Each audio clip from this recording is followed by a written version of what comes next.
Olá, eu sou a Teresa Amar Ribeiro e está a ouvir o Economia Dia a Dia, o podcast que lhe dá respostas simples e resumidas para os principais temas da economia nacional e internacional. Todos os sábados lançamos um episódio que explora o tema económico em destaque durante a semana. Hoje falamos do 5G e de como a Huawei pode abandonar terras europeias. Depois de, em julho de 2022, ter sido aprovada a Lei das Comunicações Eletrónicas, o Conselho Superior de Segurança do Ciberespaço fez esta semana uma nova deliberação. A decisão é dirigida aos fabricantes de equipamentos das redes de telecomunicações em 5G, que não são da União Europeia, da NATO e da OCDE, ou que venham de países em que não respeitam os direitos humanos. Se assim for, devem ser excluídos das redes dos operadores. Para falar sobre o tema é meu convidado, o jornalista Hugo Seneca, que acompanha os temas da tecnologia. Olá, Hugo, obrigada por te juntares aqui no estúdio. Olá, Teresa. Vamos ouvir Keith Krach, ex-subsecretário de Estado norte-americano para o Crescimento Económico, Energia e Ambiente. 5G, that's the backbone of the surveillance state for the Chinese Communist Party, and extends that great one-way China firewall, where all data goes in and none comes out. Reciprocally, propaganda goes out, but the truth doesn't come in. And I'm really happy to see that, at least from the government officials and the CEOs I've talked to, they understand that the Chinese Communist Party is a real and urgent threat to democracies around the world. As declarações são de outubro de 2020, a altura em que os Estados Unidos da América já faziam pressão para que Portugal deixasse de lado a Huawei. Keith Krach disse que o 5G é a coluna dorsal do Estado de Vigilância do Partido Comunista Chinês e aumenta a grande firewall unidirecional da China. Os dados entram todos, mas não sai nenhum. A propaganda sai, mas a verdade não entra. Dizia-se feliz por ver que, pelo menos por parte de algumas autoridades do governo e CEOs com quem falava, todos entendiam que o Partido Comunista Chinês era ou é uma ameaça real às democracias em todo o mundo. Hugo ainda está em fase de análise e as dúvidas somam-se, mas depois de anunciada esta nova deliberação, o nome que saltou imediatamente foi a Huawei. Em primeiro lugar, falemos das razões que levaram a esta decisão, esta deliberação. Bom, as razões que levaram a esta deliberação devem ser encontradas algures em Washington. É aí que tem origem, porque foi aí que começou o movimento, ainda com a presidência de Donald Trump, um movimento contra empresas chinesas, nomeadamente a Huawei. Antes da Huawei já havia outra empresa que também estava a ganhar algum balanço, alguma força, e que se chama ZTE, e que na realidade perdeu toda a sua força de mercado depois de ter sido interditada nos Estados Unidos. E a Huawei aconteceu uma coisa parecida, não é? Mas é muito bem escolhida a frase do subsecretário de Estado americano, que ouvimos antes, precisamente porque os Estados Unidos não só interditaram a Huawei nos Estados Unidos, ou melhor, nos serviços dos Estados, não é? Dos próprios 50 Estados dos Estados Unidos da América, passa a redundância, mas a Huawei continua a poder vender telemóveis e tudo mais, e outro tipo de soluções. Simplesmente não pode estar nas redes de telecomunicações dos operadores americanos. E depois disto, começou em 2018, depois disto e das interdições que foram aplicadas, houve um movimento dos Estados Unidos, ou melhor, do governo dos Estados Unidos, no sentido de influenciar especialmente a União Europeia e os seus aliados europeus, com o objetivo de que tomassem medidas similares. Alguns Estados seguiram esse processo. Portugal demorou um pouco mais, chegou a haver diferentes abordagens, ou melhor, diferentes iniciativas, mas entretanto com as legislaturas a chegarem ao final e com a queda do governo, precisamente no orçamento, a lei das comunicações eletrónicas que previa esta medida de análise da segurança das redes de telecomunicações acabou por ser adiada e só ser aprovada em 2022, portanto já há quase 4 anos depois do que começou, deste movimento começar nos Estados Unidos. E só depois disso é que o Conselho Superior de Segurança de Ciberespaço pôde lançar medidas através de um organismo interno também, fazer a análise fazer mais do que uma análise, elencar os critérios que podem levar à exclusão das redes dos operadores. Agora, para concluir, e eu sei que também me alonguei aqui um pouco, eu não tenho dúvidas que isto, se não tivesse começado nos Estados Unidos, nunca chegaria, teria muita dificuldade em chegar à Europa. São muito influentes na Europa, para a Europa. E houve mesmo uma campanha diplomática Exato. nesse sentido, e todos nós sabemos a figura tutelar, quer queiramos assumido, de forma assumida ou não, mas a figura tutelar que os Estados Unidos têm para a Europa até é histórico, e houve realmente um efeito de bola de neve, podemos dizer assim, pegando pelo clichê, nomeadamente do ponto de vista político. Os europeus teriam alguma coisa a ganhar, porque a Huawei fez um grande trabalho, é preciso dizer. A Huawei estava a ganhar uma grande tração nos operadores europeus e ocidentais por duas vias. Porque era mais barata, isso é muito importante, e porque realmente, do ponto de vista tecnológico e científico, fez realmente um trabalho de grande qualidade e estava muito à frente dos outros. E daí é muito difícil dizer que os Estados Unidos não fizeram isto com objetivos comerciais, e é muito difícil dizer que alguns Estados europeus não aceitaram, ou melhor, é muito difícil dizer que não houve Estados europeus que viram nesta interdição uma possibilidade de beneficiar as próprias empresas e fabricantes de telecomunicações europeias, que são, neste caso, são das duas mais importantes. Temos a Nokia e temos a Ericsson. São beneficiárias, entre aspas, diretas de eventuais interdições. E é essa grande influência da Huawei que tem preocupado a Altice. Quais é que podem ser as principais razões para esta preocupação que foi logo anunciada pelos grandes nomes da Altice em Portugal? A preocupação... Bem, há que distinguir aqui duas coisas. Uma delas é a preocupação que a Altice tem quanto ao seu negócio, que é legítima, claro. Não está em causa, mas é um plano diferente. Está a afetá-los diretamente, não é? A primeira, nesse caso, a Altice, qualquer diretor da Altice vai deparar-se com um problema, não é? A Altice sabe-se que historicamente tem as antenas, e isso foi recentemente até num evento público confirmado pelos próprios diretores. Sabe-se que, ou melhor, dito de outra forma, sabe-se que há várias partes que compõem uma rede de telecomunicações. Uma dessas partes chama-se Core, é a parte de gestão de rede. São servidores, são máquinas, computadores grandes, específicos, que gerem o tráfego e encaminham as comunicações para os vários pontos de um país ou de um grupo de utilizadores. Isso chama-se Core, o núcleo, não é? Mas aí no núcleo sabe-se que nenhum dos operadores portugueses, neste momento, pelo menos é o que eles dizem, tem tecnologias da Huawei.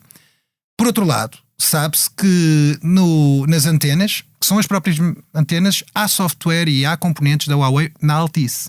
Okay. E houve várias, e tem uma posição, ao que parece, não é assumido, não é negado, mas também não é assumido diretamente. Há múltiplas antenas produzidas pela Huawei que estão em uso na Altice. Resta saber se são ou se estão preparadas para 5G ou 4G. Okay. E aqui entramos numa preocupação que deveria ser do resto da Europa e que nos ajuda a perceber o que é que está aqui em causa, que é, ora, a espionagem só acontece quando as antenas são 5G. É estranho, não é? As 4G já permitem comunicar a 100 megabits por segundo no máximo. Eu presumo que 100 megabits por segundo já permite extrair muita informação sensível, ou que seja, dos utilizadores dessa rede. E depois há outra coisa que tem a ver com a própria deliberação, como ela foi feita. Isto, obviamente, Portugal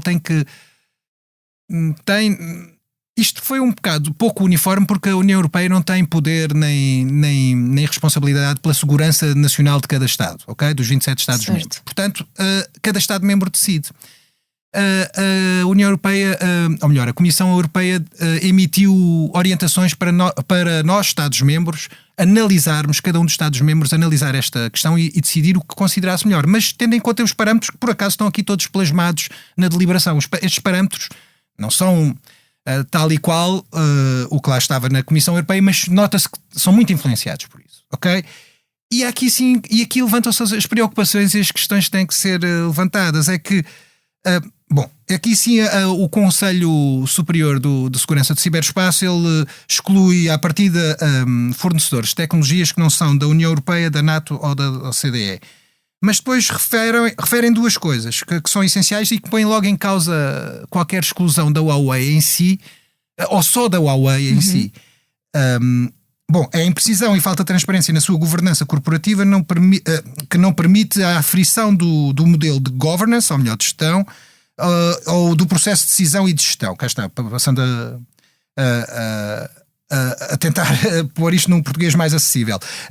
E depois refere também, como critério que pode levar à exclusão, as cadeias de produção de fornecimento que evidenciem relações de dependência e subsidiariedade face a terceiras partes. Ora, eu não acredito que exista um único componente da Ericsson ou da Nokia ou da Qualcomm também, ou da Cisco, que são americanas, que não tenha algures um transistor ou um componente que vem da China. Ponto 1. Logo aí, esta última que referi, pergunto-me como é que isto será viável, não é? A segunda... Deixa de fora tudo aquilo que existe. É isso, porque está tudo ligado àquilo que existe na China. São tantos os fornecedores que não vêm da NATO, da OCDE... Da OCDE, por acaso, até é mais abrangente, mas da NATO, da OCDE ou da União Europeia, que eu pergunto-me como é que isto, que telecomunicações é que vamos... dizias há pouco que existem objetivos comerciais nesta situação. Que existem objetivos, pelo menos pessoas que tiram partido disso, isso não tenho dúvidas nenhumas, pessoas, marcas, que fica no ar, e não fica bem acusar pessoas sem prova, mas que fica no ar que os Estados Unidos têm interesse comercial... Que também pode ser legítimo, tudo depende da política internacional de cada país. Interesse em comercial em fazer com que a empresa que estava realmente a liderar o 5G, que era a Huawei, ou que andava lá muito ou andava a disputar pelo menos a liderança, saia da equação, qualquer pessoa fica com essa suspeita. Acresce aí aqui outra coisa que eu não sei também como é que o Estado português, que é um histórico, e ainda bem, há que dizer isto, um histórico aliado dos Estados Unidos, porque entre um governo democrático e um governo que não é democrático, que é o que acontece na China, que é a terra de origem da Huawei, eu prefiro um governo democrático e considero-me democrático. Mas é precisamente por defender essa democracia que eu também tenho a capacidade e faço uso do direito que tenho de exercer alguma capacidade crítica sobre as decisões. Claro. E aí leva-me a crer que, não sei se a imprecisão ou a falta de transparência na governança corporativa de algum modo não pode impedir as próprias marcas americanas de participarem nas redes de telecomunicações, tendo em conta, e eu agora estou a ser as pessoas que são mais pró-americanas podem julgar que estou a ser contra os Estados Unidos da América, uma coisa que está errada e que eu admiro bastante a cultura americana, não é isso que está em causa, mas aqui o que está na deliberação leva-me a crer então como é que ficamos em relação aos componentes de telecomunicações vindos dos Estados Unidos, tendo em conta que nós sabemos que os Estados Unidos da América, através da sua Agência Nacional de Segurança e através das revelações de Edward Snowden, um ex-operacional de espionagem americano, sabíamos que a NSA, que é esta agência que acabei de referir, espiou todo o mundo, e quando eu digo todo o mundo, realmente só exclui a China, que tinha a sua firewall, eventualmente. Exato. É realmente uma situação complicada, porque terão que dizer então aos europeus, aos portugueses, e neste caso aos europeus, que existe esta situação e esta situação terá que ser resolvida, porque eu estou a dizer isto aqui assim, mas a Huawei poderia dizer também o mesmo, como a alegar, então estamos a tratar de forma diferente. Isto é uma questão jurídica pertinente. Exato. A própria Altice dizia que tinham de estudar esta questão juridicamente, não só economicamente, mas também juridicamente. Porque para os operadores acontece um duplo, esta medida produz um duplo efeito, especialmente para a Altice. Neste caso obriga a Altice a desfazer-se das antenas, se forem 5G, volto a dizer, não sei porque é que as 4G escapam, mas as 5G têm que ser deitadas fora, entre aspas, não sei, eles têm que fazer qualquer coisa ou vender para um país que as aceite, pelo menos. Têm que se desfazer dessas antenas e, além disso, têm que, quando forem comprar novas antenas, passam a ter um leque de oferta muito menor, porque já não têm os... Bom, e mais caro, em princípio, não é? Já não tem a Huawei, em princípio, porque toda a gente aponta que é a Huawei. Atenção, ainda não se sabe que é a Huawei, até porque, ou melhor, todos nós consideramos que é a Huawei, mas a Huawei até já estava um bocadinho fora porque já tem desinvestido deste mercado. Agora, a curiosidade é saber se há outras empresas, entre elas americanas. Exato. Isto abre um certo anátema, uma certa teoria da suspeita ou da conspiração, se preferirmos, para todas as marcas Que não são europeias. E se houver pessoas que gostam de fazer valer os seus direitos e as suas questões jurídicas até à última consequência, as pessoas que decidiram isto, neste caso o Conselho Superior de Segurança no Ciberespaço, terão de se explicar, eventualmente. Exato. Podem ser levadas a explicar-se em tribunal, ainda que isto, atenção, eu não tenho dúvidas que isto está escudado por lei. O Conselho está a respeitar o que está determinado pela lei portuguesa, que é a Lei das Comunicações Eletrónicas de julho. Exato. Mas não se livram disso. Isso há essa hipótese, porque isto é um argumento muito fácil de usar em tribunal. Hugo, para terminar e para descansar os nossos ouvintes que utilizam telemóveis Huawei, vão poder continuar a utilizar os seus telemóveis? Por curioso e eventualmente estranho que pareça, vão continuar. O que quer dizer que os telemóveis, as redes de telecomunicações podem estar à prova de bala, mas imaginando que a Huawei ou outra marca, e eu não tenho razões de queixa nem de suspeita da Huawei, é preciso dizer, não quer dizer que também que te posso provar que eles não fizeram nada de mal. Não é isso que está em causa. Mas o curioso é que as redes estarão salvaguardadas neste cenário que se pretende, mas os telemóveis eventualmente não sei. Vamos descobrir. Vamos esperar para saber as novidades sobre a Huawei e quais vão ser efetivamente estas repercussões no nosso dia-a-dia tecnológico. Hugo, muito obrigada. Antes de fecharmos o Economia Dia a Dia, convido a ouvir o novo episódio do podcast Liberdade para Pensar sobre o ano 1983, quando a crise e a Europa juntaram PS e PSD no governo, acontecimento que ficou para a história como o Bloco Central.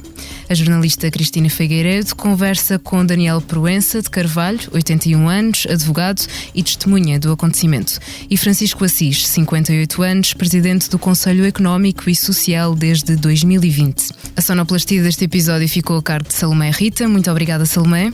E assim, obrigada por estar desse lado. Se tem questões ou dúvidas que gostaria de ver explicadas no Economia Dia a Dia, envie um e-mail para tearibeira@expresso.empresa.pt. Voltamos já na segunda com mais novidades económicas.